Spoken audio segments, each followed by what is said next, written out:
Hi friends. 2 நாளாக பார்த்தீங்கன்னா தொடர்ந்து மழை.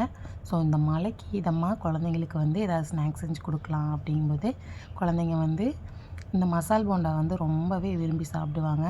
ஸோ அதை செஞ்சு கொடுக்க சொன்னதுனால இன்றைக்கி நான் மசால் போண்டா தான் செஞ்சுருக்கேன். ஸோ இந்த மழைக்கு அவ்வளோ ஒரு சூப்பராக இருந்தது.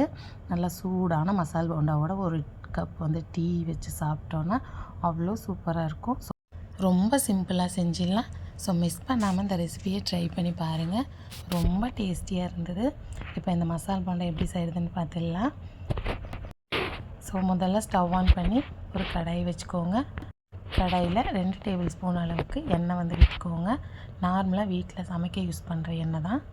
எண்ணெய் நல்லா சூடானதும் இதில் 1 டீஸ்பூன் அளவுக்கு கடுகு சேர்த்துக்கோங்க. கடுகு நல்லா பொரிஞ்சதும் 1/2 டீஸ்பூன் அளவுக்கு சீரகம் சேர்த்துக்கோங்க. சீரகம் சேர்த்துட்டு நல்லா பொரிய விட்டுடுங்க. சீரகம் பொரிஞ்சதும் இதில் 2 பச்சை மிளகாய், 1 கொத்து கருவேப்பிலை, 2 பெரிய வெங்காயத்தை நான் பொடியாக கட் பண்ணிவிட்டு சேர்த்துருக்கேன். உங்களுக்கு வெங்காயம் கூட குறைச்சலாக வேணும்னா நீங்கள் அதுக்கு தகுந்த மாதிரி சேர்த்துக்கோங்க. நான் 2 வெங்காயம் தான் சேர்த்துருக்கேன். உங்களுக்கு வேணும்னா நீங்கள் 3 வெங்காயம் கூட சேர்த்துக்கோங்க. வெங்காயம் சேர்த்துட்டு நல்லா வதக்கிக்கோங்க.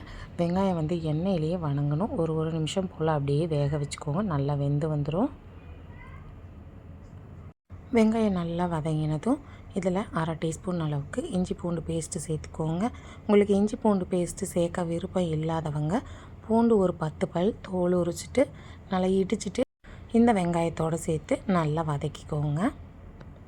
இஞ்சி பூண்டு சேர்த்து நல்லா பச்சை வாசம் போக வதக்கிக்கோங்க. இஞ்சி பூண்டு நல்லா வதங்கினதும் இதில் மஞ்சப்பொடி 1/4 டீஸ்பூன் சேர்த்துக்கோங்க. மஞ்சப்பொடி சேர்த்துட்டு இதில் 1/2 டீஸ்பூன் அளவுக்கு கரம் மசாலா சேர்த்துக்கிறேன். 1 டீஸ்பூன் அளவுக்கு கறி மசால் சேர்த்துக்கோங்க. நீங்கள் கறி மசால் சேர்க்கலாம், சிக்கன் மசால் சேர்க்கலாம். உங்களுக்கு எது விருப்பமாக இருக்கோ நீங்கள் அந்த மசாலா சேர்த்துக்கோங்க. நான் இன்றைக்கி கறி மசால் எடுத்திருக்கேன். ஸோ இது ரொம்ப டேஸ்டியாக இருந்தது. அதனால் நான் இன்றைக்கி கரம் மசாலா 1/2 டீஸ்பூன், கறி மசால் 1 டீஸ்பூன் சேர்த்துருக்கேன். கூடவே தேவையான அளவு உப்பு சேர்த்துக்கோங்க. உப்பு சேர்த்துட்டு நல்லா வதக்கிக்கோங்க. மசாலாவோட பச்சை வாசம் போகணும். ஸோ நல்லா வதங்கினதும் ஸ்டவ்வை லோ ஃப்ளேமில் வச்சுக்கோங்க, இல்லாட்டி மசாலா கருகி போயிடும். ஸோ இப்போ நான் 1 கிலோ அளவுக்கு உருளைக்கிழங்கு வேக வச்சு எடுத்திருக்கேன். அதை தோல் உரிச்சிட்டு நல்லா மசிச்சுட்டு சேர்த்துக்கோங்க. உருளைக்கிழங்கை நல்லா மசிச்சு விட்டுக்கோங்க. கொஞ்சம் கூட அந்த கட்டி கட்டியாக இருக்க மாதிரி இல்லாமல் பார்த்து நல்லா மசிச்சு விட்டுக்கோங்க. அப்போ தான் நமக்கு போண்டாவுக்கு உருட்டை கரெக்டாக வரும். ஸோ இப்போ நல்லா மசிச்சு விட்டுட்டு இதை நல்லா கலந்து விட்டுடுங்க. ஸ்டவ் முழுமையாக லோ ஃப்ளேம்லேயே இருக்கட்டும். ஹை ஃப்ளேமில் வச்சிட்டோம் அப்படின்னா சீக்கிரமாக அடி பிடிக்கும். ஸோ லோ ஃப்ளேமில் வச்சுட்டு நல்லா கலந்து விட்டுக்கோங்க. அந்த மசாலாவெல்லாம் உருளைக்கிழங்கோட நல்லா மிக்ஸ் ஆகி இது போல் வரணும். ஸோ அப்போ தான் அந்த மசாலாவில் உப்பு காரம் இறங்கி இந்த உருளைக்கிழங்குலாம் உப்பு காரம் பிடிச்சிருக்கும், சாப்பிட்றக்கும் டேஸ்டியாக இருக்கும். ஸோ இப்போ இது ரெடி ஆகிடுச்சு. ஸ்டவ் லோ ஃப்ளேம்லேயே இருக்கட்டும். இந்த ஸ்டேஜில் தேவையான அளவு கொத்தமல்லி இலை சேர்த்துக்கோங்க. நான் என்றைக்குமே கொத்தமல்லி இலை அதிகமாக தான் சேர்ப்பேன். ஸோ உங்களுக்கு விருப்பம் இருந்தால் நீங்கள் ஒரு 1/2 கைப்பிடி அளவுக்கு கொத்தமல்லி இலைகளை பொடியாக கட் பண்ணிவிட்டு சேர்த்துக்கோங்க. விருப்பம் இல்லாதவங்க கொஞ்சமாக சேர்த்துக்கோங்க, போதும். கொத்தமல்லி இலைகளை சேர்த்துட்டு நல்லா கலந்து விடுங்க. அப்போ தான் அந்த கொத்தமல்லியோட ரா ஃப்ளேவர் இந்த உருளைக்கிழங்குல இறங்கி நம்ம சாப்பிடும் பொழுது அந்த ஃப்ளேவர் சூப்பராக இருக்கும். ஸோ நல்லா மிக்ஸ் பண்ணிவிட்டு இப்போ இதை ஓரமாக வச்சுடுங்க. ஒரு மூடி போட்டு இருக்கட்டும். அடுத்து ஒரு மிக்சிங் பவுல் எடுத்துக்கோங்க. மிக்சிங் பவுலில் 200 கிராம் அளவுக்கு நான் இன்றைக்கி கடலை மாவு எடுத்திருக்கேன். இது பஜ்ஜி மாவு கிடையாது, இது தனி கடலை மாவு. ஸோ 200 கிராம் அளவுக்கு சேர்த்துட்டு இதில் 1 டீஸ்பூன் அளவுக்கு ரெட் சில்லி பவுடர் சேர்த்துக்கோங்க. 1/2 டீஸ்பூன் அளவுக்கு பெருங்காயத்தூள் சேர்த்துக்கோங்க. 1/2 டீஸ்பூன் அளவுக்கு சீரகம் சேர்த்துக்கோங்க. சீரகம் சேர்த்துட்டு இது கூடவே 1 டீஸ்பூன் அளவுக்கு உப்பு சேர்த்துக்கோங்க. நம்ம தண்ணி விட்டு மிக்ஸ் பண்ணும் பொழுது உப்பு இன்னுமே குறையும். ஸோ கலந்து விட்டுட்டு நம்ம அதுக்கப்புறம் தண்ணி சேர்த்து மிக்ஸ் பண்ணுவோம். அப்போ நம்ம உப்பு செக் பண்ணிக்கலாம். ஸோ இப்போ இதை தண்ணி சேர்க்குறதுக்கு முன்னாடி ஒரு விஸ்கு வச்சு நல்லா மிக்ஸ் பண்ணிக்கோங்க. உப்பு எல்லாம் உப்பு காரம் எல்லா பக்கமும் ஈவனாக நமக்கு ஸ்ப்ரெட் ஆகும். ஸோ அதுக்கப்புறம் தண்ணி விட்டு கலந்து நம்ம போண்டா சுடும் பொழுது இது கரெக்டாக உப்பு காரம் பிடிச்சிருக்கும். ஸோ இப்போ நல்லா மிக்ஸ் பண்ணியாச்சு. இதில் கொஞ்சம் கொஞ்சமாக தண்ணி விட்டு நீங்கள் மாவை கலந்து எடுத்துக்கோங்க. ஒரே டைமில் தண்ணி விட்டுட்டிங்கன்னா தண்ணி ரொம்ப அதிகமாகிடுச்சுன்னா அப்புறம் லிக்விட் மாதிரி ஆகிடும். நம்ம போண்டா போடும் பொழுது மாவு ஒட்டாது. ஸோ கொஞ்சம் கொஞ்சமாக நீங்கள் தண்ணி சேர்த்து கரெக்டாக கலந்து எடுத்துக்கோங்க. ஒரு விஸ்கு வச்சு கலந்து விடும் பொழுது இந்த கட்டிகள் இல்லாமல் ரொம்ப சீக்கிரமாகவே நம்ம மாவு கலந்து எடுத்துடலாம். விஸ்கில் அவ்வளோவா நமக்கு கட்டிகள் ஃபார்ம் ஆகாது. நல்லாவே வந்து மிக்ஸ் ஆகி வரும். கை வச்சு கரைச்சி விடுறதை விட இது மாதிரி ஒரு விஸ்க் வச்சு நல்லா கலந்துக்கோங்க. விஸ்க் இல்லை அப்படின்னா ஃபோக் ஸ்பூன் வச்சு நல்லா மிக்ஸ் பண்ணி எடுத்துக்கோங்க. பாருங்கள், இப்போ மாவு நல்லா வந்து மிக்ஸ் ஆகிடுச்சு. இப்போ இதை வந்து எந்த மாதிரி பக்குவத்தில் இருக்கணும்னு உங்களுக்கு நான் இப்போ காட்டுறேன். பாருங்கள், மாவில் வந்து கை நல்லா வாஷ் பண்ணிவிட்டு ஒரு விரல் வச்சு பார்த்திங்கன்னா இந்த விரல் ஃபுல்லும் மாவு வந்து ஒட்டணும். நம்ம கை ஃபுல்லாக ஒட்டும் பொழுது மாவு வந்து கரெக்டாக நம்ம வந்து கலந்து எடுத்துருக்கோம். ஸோ இப்போ வந்து நம்ம ரெடி பண்ணி வச்சுருக்க உருளைக்கிழங்கு இருக்குது இல்லையா, இதில் வந்து நீங்கள் சின்ன சின்ன உருண்டைகளாக உங்களுக்கு எந்த சைஸ் வேணுமோ அந்த சைஸில் நீங்கள் வந்து உருண்டை பிடிச்சி வச்சுக்கோங்க.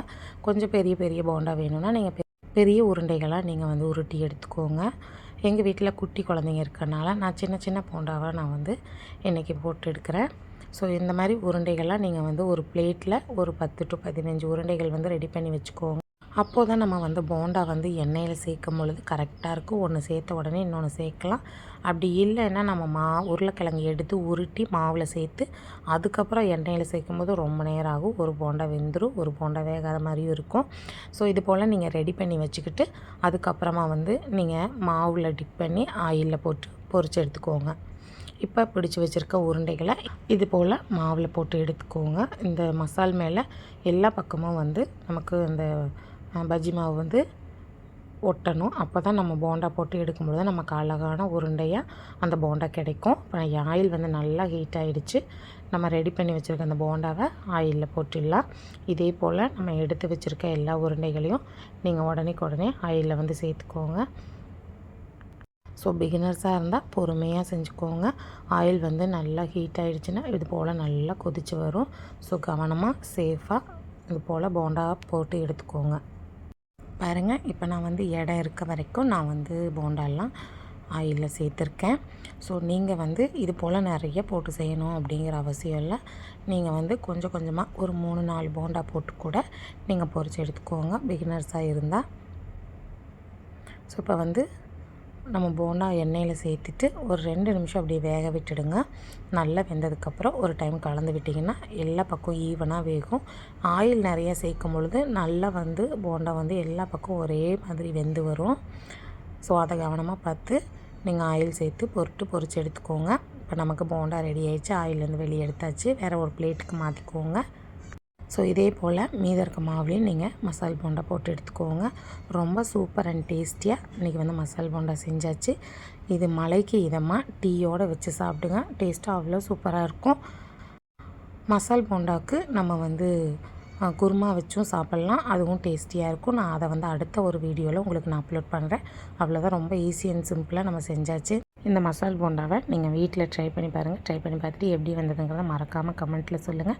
இந்த வீடியோ உங்களுக்கு பிடிச்சிருக்கும்னு நினைக்கிறேன். வீடியோ பிடிச்சிருந்தா லைக் பண்ணி ஷேர் பண்ணி கமெண்ட் பண்ணுங்கள். அண்ட் மறக்காமல் நம்ம சேனலை சப்ஸ்கிரைப் பண்ணி பக்கத்தில் இருக்க பெல் ஐக்கானை கிளிக் பண்ணி வச்சுக்கோங்க. அப்போ தான் நான் அடுத்தடுத்து போடுற வீடியோ உங்களுக்கு நோட்டிஃபை ஆகும். கூடவே ஆளுங்கிற பட்டனையும் கிளிக் பண்ணிக்கோங்க.